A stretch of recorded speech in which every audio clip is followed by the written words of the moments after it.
Hey, Thomas Cox here, your host for IMCnow, the Pacific Northwest, Oregon, and Washington chapter of the Institute of Management Consultants. This is our monthly chapter meeting at an unusual time because we have a guest coming to us live from the UK, and our usual late afternoon slot would have been a bit of a hardship for those not night owls in the UK.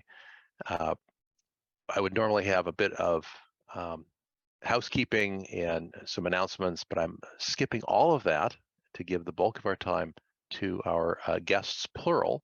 I'd advertised that Judy Rees would be speaking, and she was lucky enough to get her husband and collaborator, Steve McCann, to join.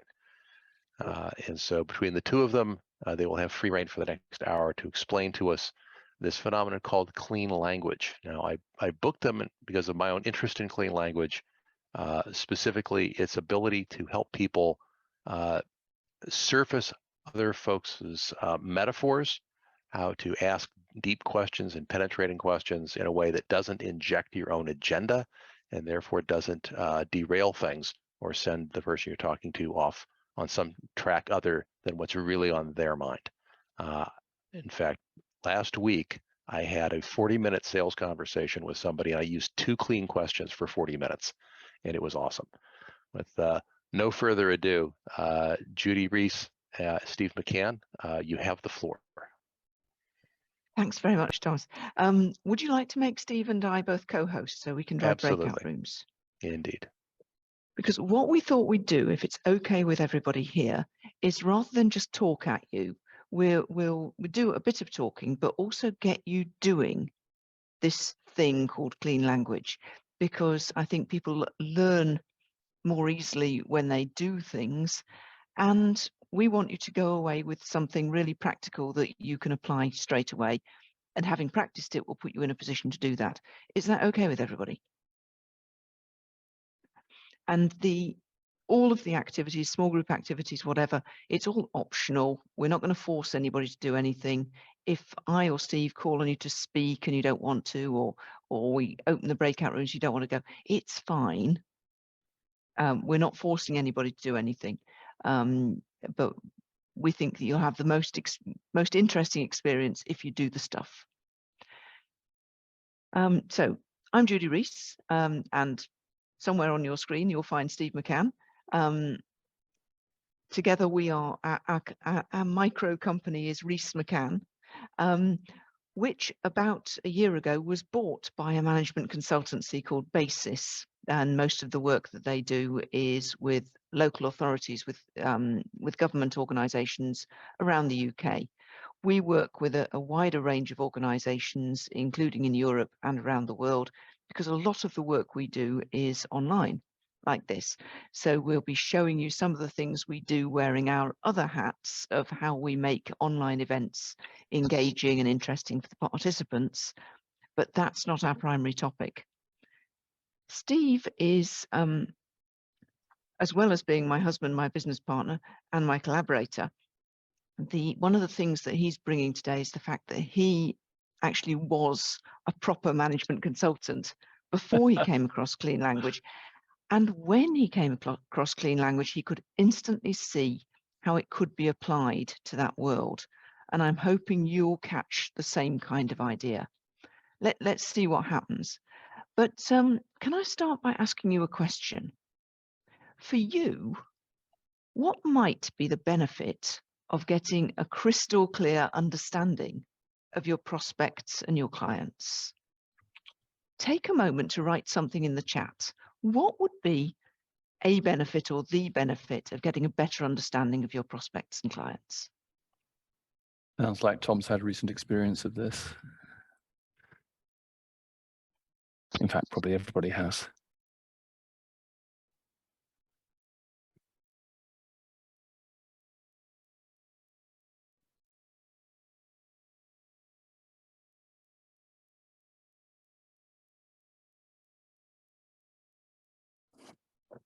A couple of answers already, but let's see what everybody else comes up with.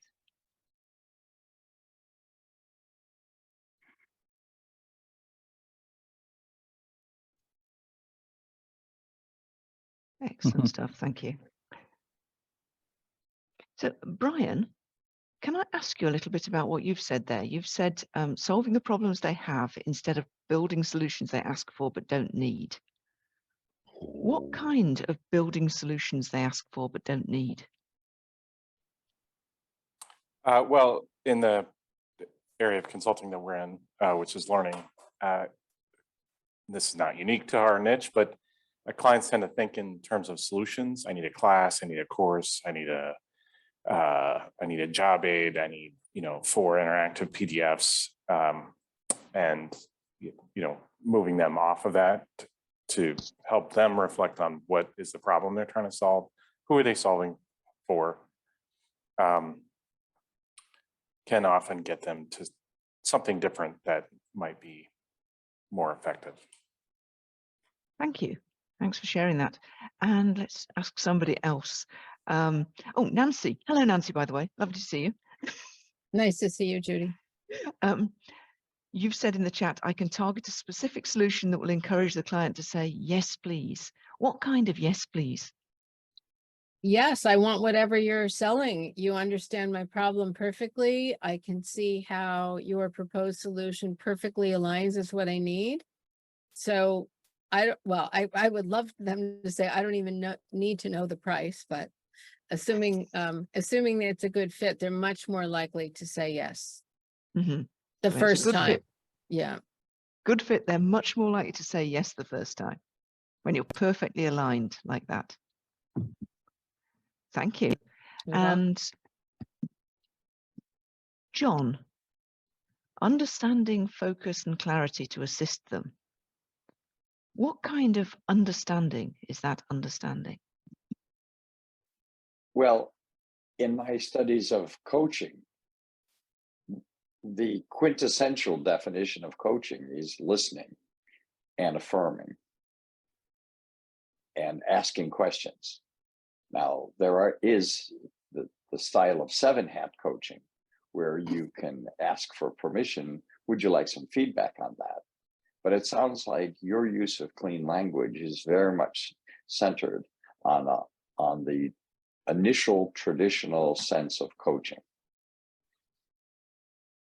Is there anything else about that initial traditional sense of coaching? Well, from it, you gain understanding. You're asking questions and they're explaining themselves to you. And then you ask a secondary question on what they just have said. Tell me more about that. Or I don't quite understand. How would this fit?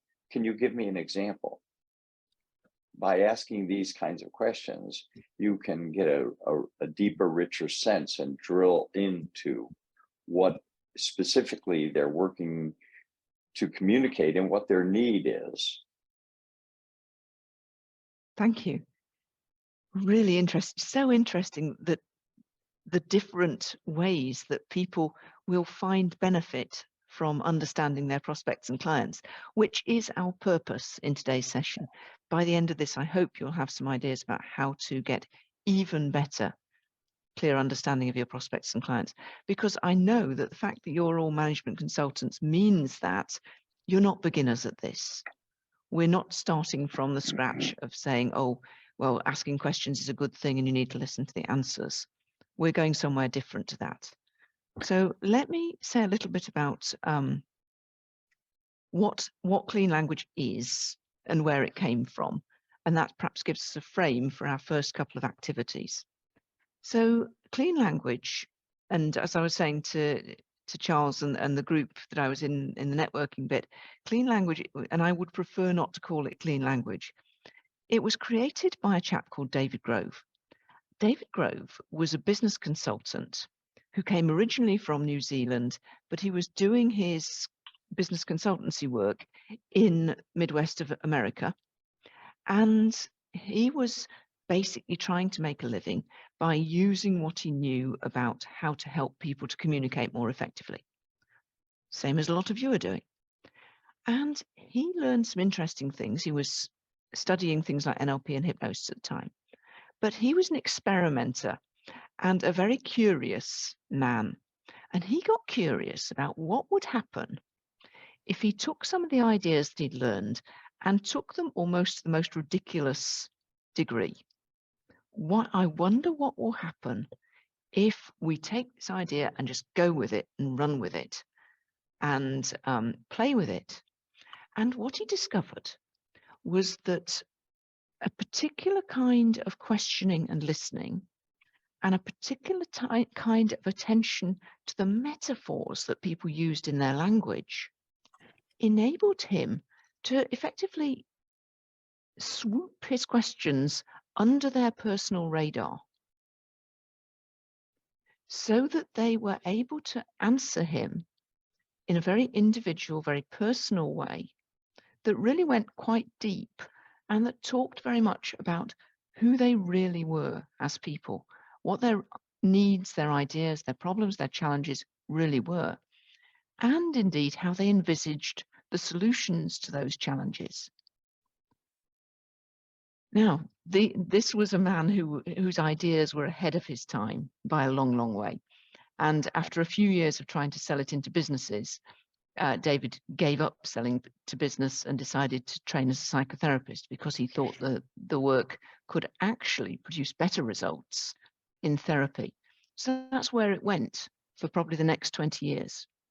Now, clean language has come full circle in that it's being adopted by an increasing number of business consultants of various kinds, business coaches, agile coaches, and interviewers, people who are doing work like accident investigation, people who are doing work like market research, are realizing the benefits of questions which can be used with precision to fly under people's radars so they don't generate resistance.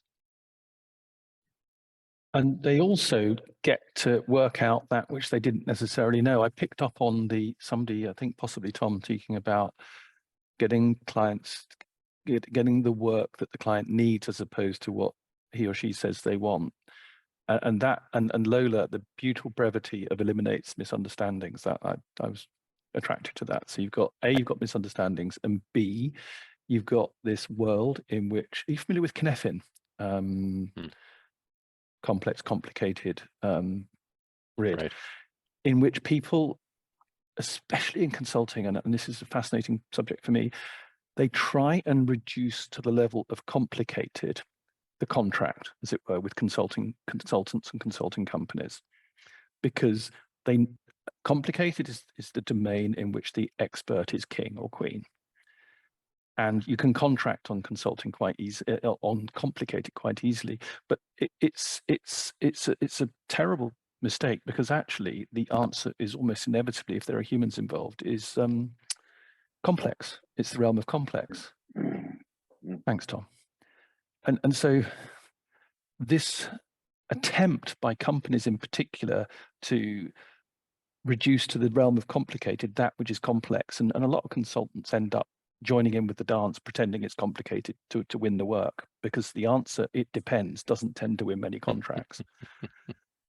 Anyway, that's what makes this fascinating, because you can not only grow your understanding of the client's needs and potential needs, but their own understanding. And that's when it's not only the misunderstanding between you and the client, it's the misunderstanding between the client and actually what they really need. When that goes on at the same time, everybody's winning. Judy. Okay, so we've explored a little bit about how better understanding might be useful. We've talked about the origins of clean language. What we should probably say next is, well, what does it consist of? So clean language is a precision inquiry technique. It's a way of asking questions and listening to the answers. It's basically made up of 4 tactics. First up, listening really well and being deeply curious about the other person. Deep curiosity comes from knowing that they are different from you. A lot of the work that we do with groups, one of the first things we do is some activities to help people understand that the person in front of you is not the same as you. They're different. And everybody that says they curiosity. understand that, but honestly, if you look at the behaviors, we'll say, yeah, I know. But if you just look at the behaviors do not fit the pattern of I know. That's my experience anyway. They fit the pattern of, yeah, I think I know, but I behave as though I don't know. The second tactic is to use their words rather than paraphrasing. And we'll do a little activity about that in a moment. The third tactic is this very specific set of under the radar questions. And we'll play with a couple of them, and I'll give you a link to the full deck. The number of questions is about 9 that are the core clean language questions. But the 2 that we use are the 2 that are very much the most heavily used clean language questions. You can get an awful lot of the value with just these 2 questions that we'll show you in this session. And the fourth piece that we won't really explore much is that clean language works with metaphor, especially spatial metaphor, because metaphor is the native language of the unconscious mind, the stuff of thought. And clean language questions were devised and polished to work with the metaphors that underpin people's thinking. And those metaphors drive people's behavior. When you grasp those metaphors, you learn a whole bunch more about the people. So those are the 4 tactics of clean language. Does that make sense as far as it goes? Would anyone like to hit me with a question before we move on to the next thing?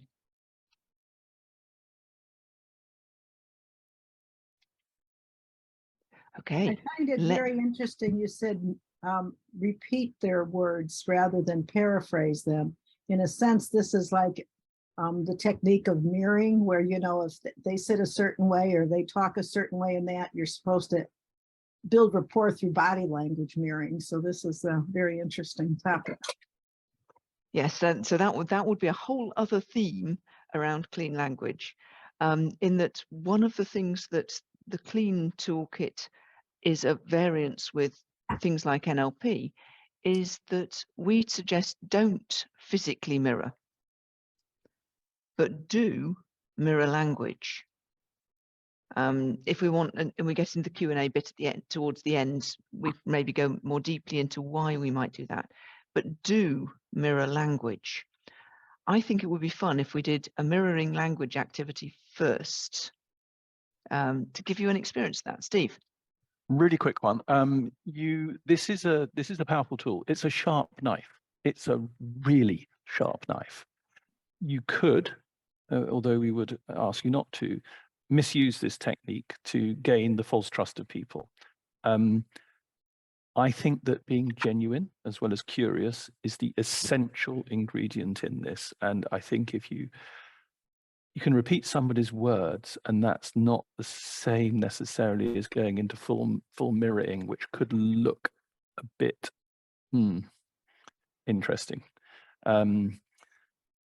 Behind it sits I mean, we have a principle that is of good intent, good ethics, and decency, because Tom, I think, spoke earlier about the absence of an agenda in clean language. But the truth is everybody has an agenda, and we can send you to an article I wrote about the collaborative influence cycle that is about including an agenda, which is a business agenda that is ethical. So it's a request to say these questions can go deep and give you tremendous influence if misused. But the ingredient that's critical is good intent and curiosity. Otherwise, I don't think it works as well. Well, it can, but it's very naughty. And this next activity, which is purely about using their words, mirroring language, we're not getting into the questions just yet. Some of you will have read Chris Voss's excellent book on negotiation called Never Split the Difference. And in that book, he talks about mirroring language as being the closest thing the FBI has to a Jedi mind trick. Simple and yet uncannily effective. Now, in this next activity, you're going to be just playing with repeating back people's words. And if you're not used to doing that, it might feel awkward. But let's see what happens.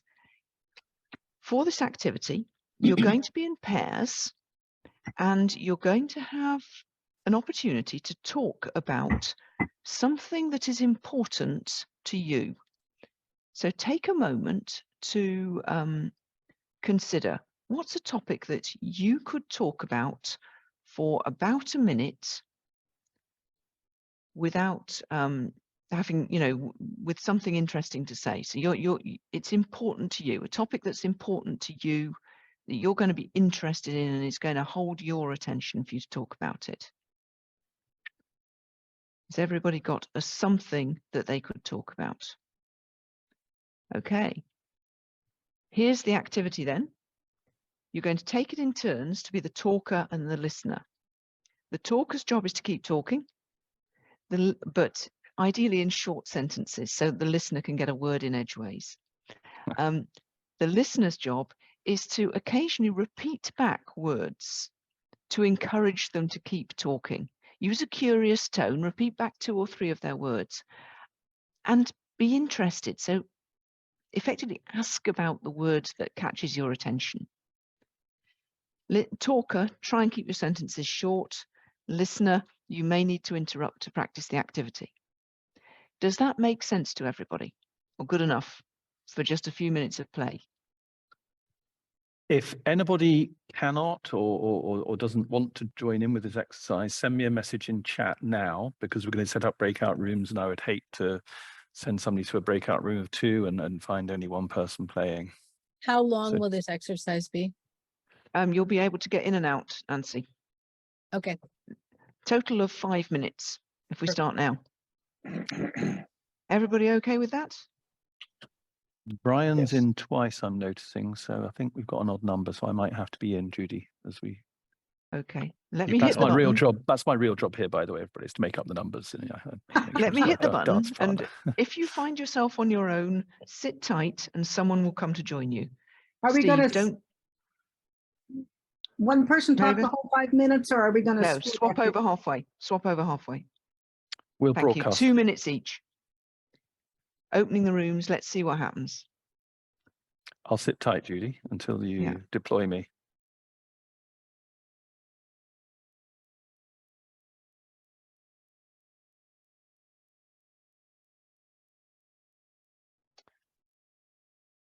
And it looks like Janine and I as hosts and co-hosts don't get assigned, which is fine. Okay. So Janine is in for room 5 if she would like to join.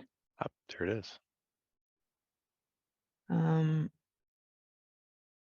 Tom, would you like to join? Oh, Janine, are you able to join room 5? Margaret's waiting. If If not, I can not, join. Tom, you jump in there. Yep. Thank you.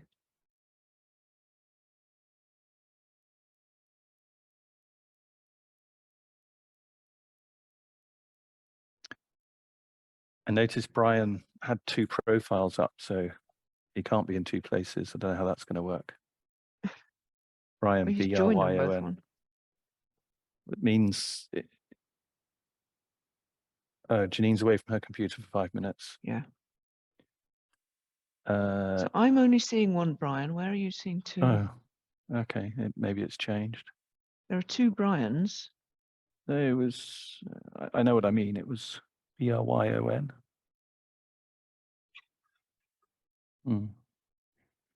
What kind of tree? And it's so easy because this is my art. You say, I want a tree, automatically I'm going to have that in my head.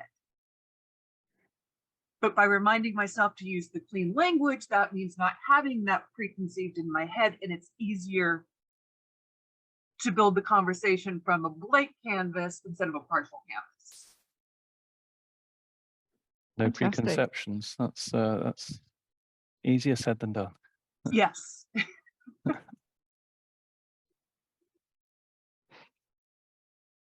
Here comes everybody. Whoosh. I think, is everybody back? There we go. That's the end of the breakout rooms. So I'm very curious, what happened when you paraphrased and repeated back some words? Let's hear from a Paraphrased? couple No, of people. you didn't paraphrase. When you parrot phrased and repeated back a couple of words. Unfortunately, I only did it once or twice, so I'm not sure that I I got the I got the total benefit, but I could see where I would fit it in, and but let me go mute again. Okay. Jonathan, I'm That's as far curious. as I want to take it. Okay, what happened when the words were repeated back to you? We didn't get to we didn't get to that point. Only way So- one way. Oh, right. So that's why, but it's you. I think you how free this makes me ask you a question. How frequently do you have to do this? It depends what you're trying to achieve. Okay. A lot could be rather odd, Jonathan. And it would blend in with other things as well that we're going to build on to. What's funny about this exercise, I'd be curious to know how everybody honestly felt about it, is because you all know what's going on, it's actually quite a hard exercise to pull off, and the benefit can feel a bit funny, but it is part of the build, so stay with us. Christian, would you like to say that out loud rather than hiding it in the chat? Oh, The funny thing is, I have always had that when people repeat me and don't do it exactly, I have this little feeling of something like that, but not quite. And that's interesting how much it's like a code. It doesn't fit right. It's almost a code, but it's not. Doesn't fit me right. So yeah. That's an important point. That's actually a really important point. And if you experience that of, no, that's not what I said. If you experience that, you're on to one of the secrets of why clean language works. Yeah. I think Margie was possibly looking to speak. I'm not sure. Did I misinterpret Margie? Go ahead, Margie. I have a question. How does repeating the word back, what does that create versus stopping and saying, what do you mean by that word? What's interesting about this technique is it's actually quite heavily researched. And the piece of research that I'm quoting, I've got on the slides here, a waitress increased her tips by 70% by parrot phrasing instead of paraphrasing. It's and that kind of research has been repeated in a whole bunch of situations. So using people's exact words makes a profound impact on them. And the way it works is this. People tend to like people who are like them. And when they hear that, You've frozen. Yeah. Oh, you're back. Yeah. So people tend to like. It's the hand gestures, I think. She's going to keep her hand still. Hands.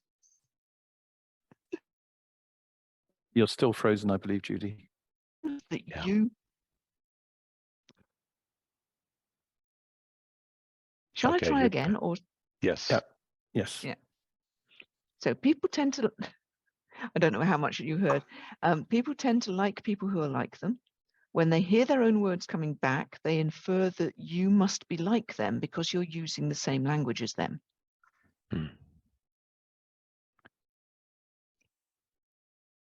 When this thing is done well, it's a pure trick, and it can be really invisible. People don't even see it.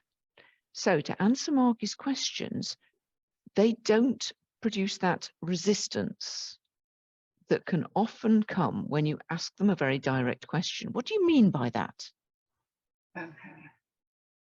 So just by doing the parrot phrasing, you're automatically starting to slide under their radar. So it is a trick, and as Steve said earlier, it's up to you to use a trick in an ethical way. A technique, I think, better than trick. I think trick, if used well, it's not a trick. It's a an enhancing, communication enhancing technique, because actually one of the things that it's worth saying out loud here is, in order to be able to do this well, you've got to be doing one thing well, and that's listening. You see what I mean? Without it, it doesn't work.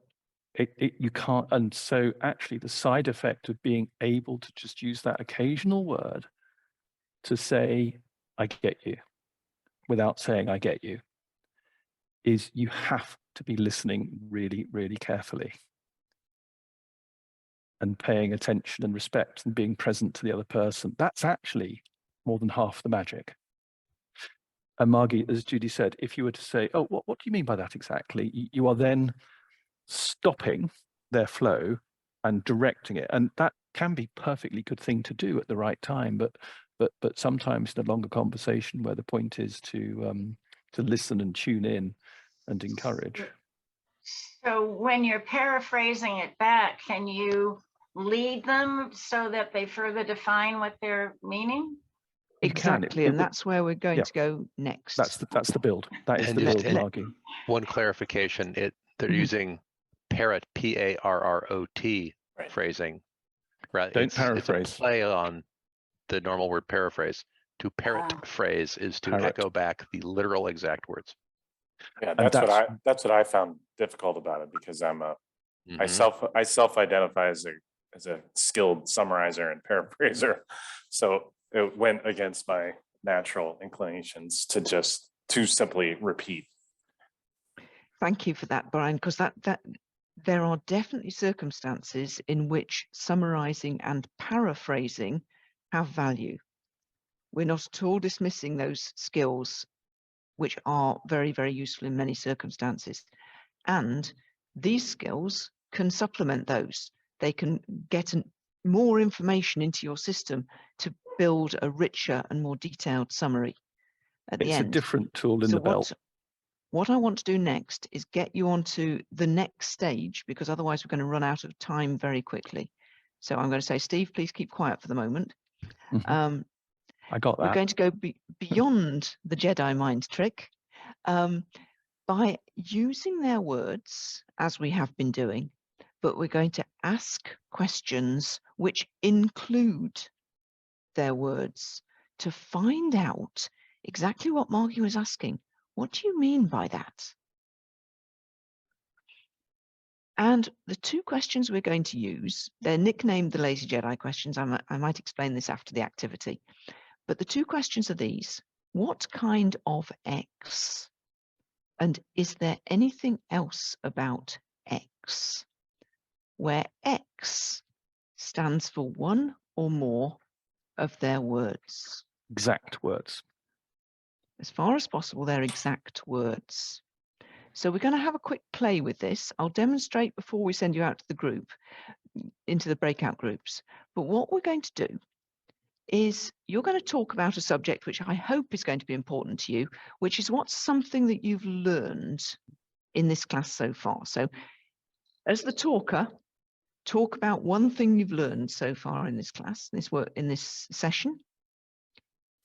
If you prefer, if you've learned nothing, you can carry on talking about whatever your subject was that's important to you. It's entirely up to you. That's the starting point. But then your listener is going to ask these two questions. What kind of X?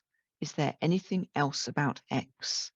You can ask the questions in any order, using any of the other person's words, as many times as you've got time in the very short time of the activity. But the game is to introduce none of your own words, only to play with theirs and these questions.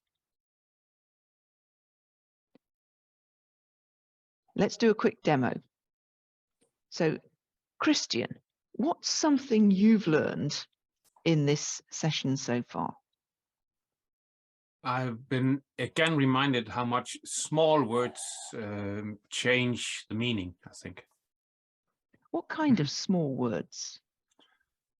It is a small like or else, and then those small words, and maybe even the big words are the same, but just as instead of is, can change the meaning for me so that this code again is not fitting.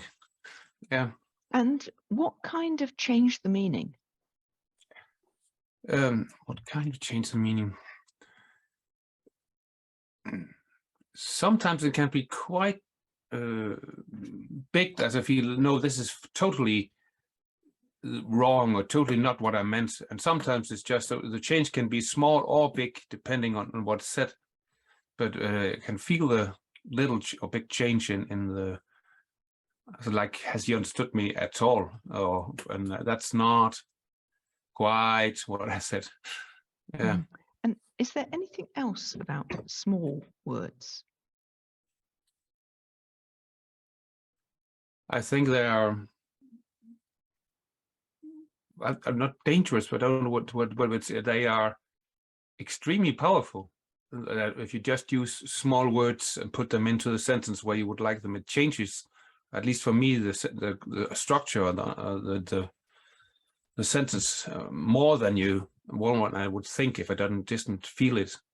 I can feel a change if I just saw it on a line. I wouldn't expect it, but if I got fed back, I can feel it can make a difference. Thank you. Thank you very much for being the demonstration subject. Hugely appreciate it. Does that make sense? So this is what you're going to do. You're just going to have, again, in pairs, again for just a couple of minutes, and take it in turns, so a couple of minutes each, and swap over halfway in the time. I'll send a message to the rooms saying, please swap roles. Let's see what happens. Is everybody clear about what's going to happen? The written instructions are in the chat if that's helpful, in case you haven't seen that. Thank you. And again, if you find yourself on your own, just sit tight and we'll find someone to join you. Let's see what happens. I'm going to open the rooms now. So the groups have got another 21 minutes. 21 minutes. No, 21 seconds, 16 seconds. I can't tell the difference between seconds and minutes. Oh dear. One is 60 times longer than the other. Yeah. And why 60? Do we know why 60? 61 was taken. Do you know what? Another No. time we'll do a deep dive into the source of 12 and Yeah. 60 as the magic numbers underlying the counting of prime. Well, the power of 6 is quite interesting, but that's another subject. That's a whole other subject. And welcome back.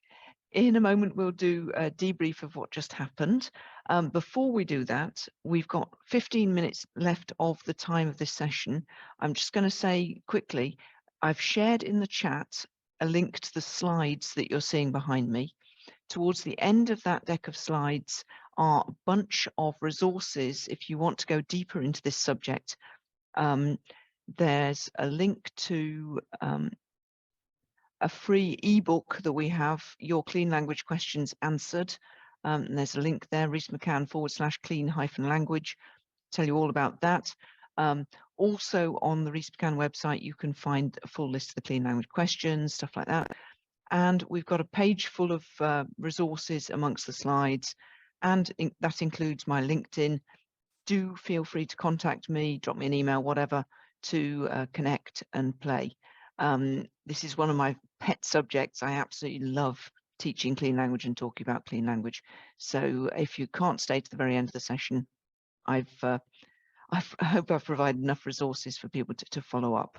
It's a moment's work to understand the core questions in clean language, but mastery and understanding what sits behind it takes quite a bit longer, because you've only got to make some. So grab the free stuff. It's great. It's really, really good. And if you want to pay for stuff, just ask. We can charge you, but it's free. So I'm currently we're running a course at the moment, aren't we? You can talk about that. Yeah, go ahead, Steve.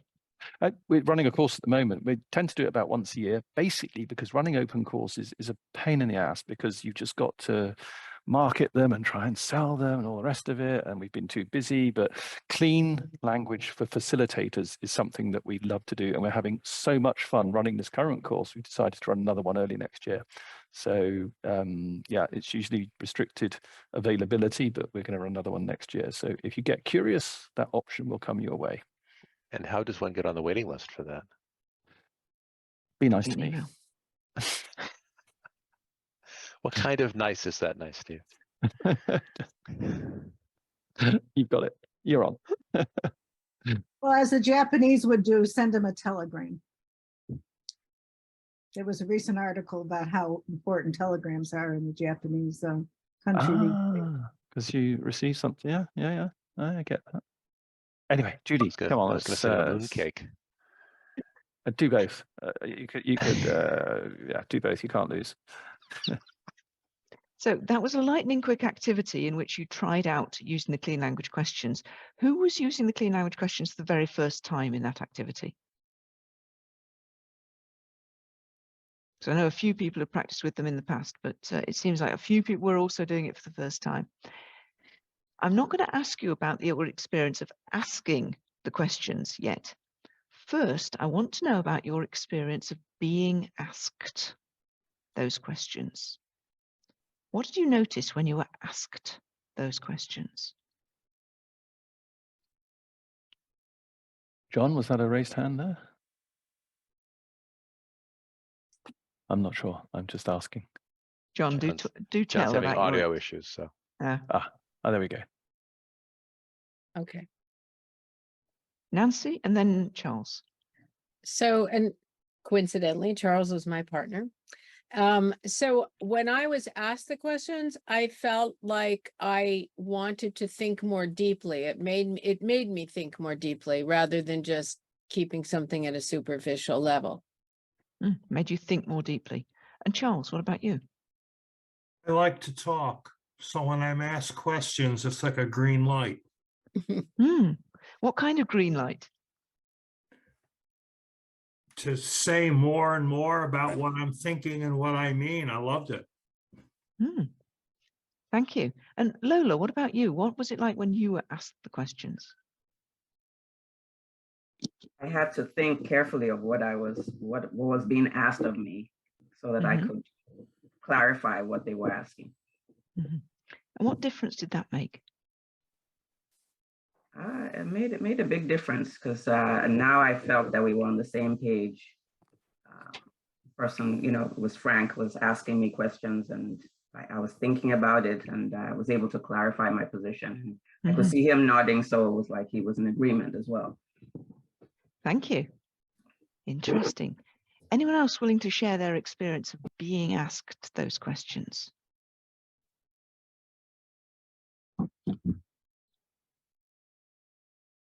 Mary Beth, was that a volunteer? What was it like when? What was it like when? It was tough. I felt like something's new to me. It takes me a while to grasp new concepts. So I think I was more nervous and concerned than being able to come up. I think Lola's answers was really interesting and good. I had trouble articulating. So maybe I need to think more deeply when I talk. So maybe that's my takeaway. Thank you. So you had trouble articulating, and maybe you need to think more deeply when you talk. Interesting. Now, I don't know what my partner thought of my answers. Maybe you should ask him, Christian. I think you did well, but I felt like it was new to you. That's and that's as it is. But it is difficult if you're used to repeating and paraphrasing, and you have to change things to do this. It's something else, I think. So you need to listen more to their words and use few of your own, and that can be difficult, really difficult. It is absolutely about paying attention. For me, the first principle, the first philosophy of clean language is it might be about words, but it actually starts with listening. It starts with paying attention in a very, very meaningful way to what your co-talker is saying, the flow behind that, what's not being said. That paying attention piece is fundamental to it. And I think also, I would call it clean stance.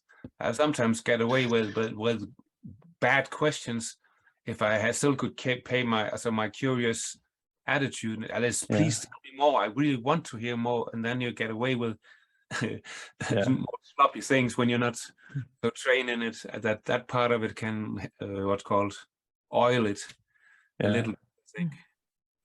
And Frank, what about you? Well, if the original question you were asking is, how does it feel as the person who's responding, the recipient of the question,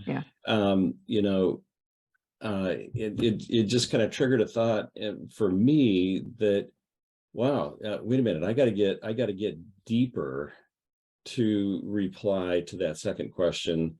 And it's more than just, kind of like my first answer. And it felt like a bit of a challenge, but I can see where kind of excavating deeper is going to yield a lot of new insight. So, I mean, I think this is kind of right on its face, a really intelligent way to kind of go after dialogue. Thank you. And I'm going to guess that for those who are asking these questions for the first time, it felt uncomfortable and awkward. It usually does. Most people, whenever they pick up any new skill and try it for the first time, it feels uncomfortable and awkward. Anything from knitting to decorating to using clean language questions.